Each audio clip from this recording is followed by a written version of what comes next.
নিষিদ্ধ সংগঠন আওয়ামী লীগের জেলা সাধারণ সম্পাদক, তিনি কিভাবে জামিন নিলেন তার অন্য মামলা থাকা সত্ত্বেও এটা আইনজীবীরা জানতে চেয়েছেন, বিএনপি পন্থী আইনজীবীরা জানতে চেয়েছেন।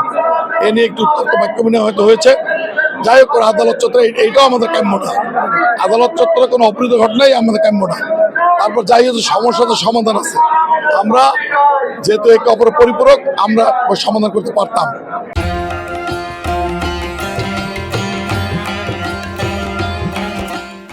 কিন্তু আমাদের আইনজীবী সমিতি সাধারণ আইনজীবীদের ভোটে নির্বাচিত সভাপতি সিলেকশন, তারে গ্রেপ্তার করে নিয়ে যাবে তার আইনজীবীদের চেয়ার থেকে, এইটা আমাদের কাম্য না। এবং আদালত চত্বর থেকে আমরা মানুষকে, সাধারণ মানুষকে আইনি সহায়তা দেই, কিন্তু আমার আইনজীবী সভাপতি গ্রেপ্তার করবে এটা আমাদের কাম্য না। আমরা এখন এখানে আছি, যতক্ষণ পর্যন্ত তার মুক্তি না হবে আমাদের সাধারণ আইনজীবীরা এখন অবস্থান নেবে। আমাদের আইনজীবী সমিতি, আইনজীবী ফোরাম গতকালকে কোর্ট বর্জনের আন্দোলনে ডাক দিয়েছিলেন। সেই কোর্ট বর্জনের আন্দোলনে গিয়ে সেখানে আমরা আন্দোলনরত ছিলাম।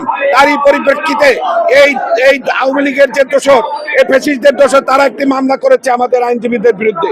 তারই পরিপ্রেক্ষিতে আজকের আমাদের এই বারের সভাপতিকে তার চেয়ারের থেকে, কোর্ট কম্পাউন্ড থেকে তাকে গ্রেপ্তার করা হয়েছে।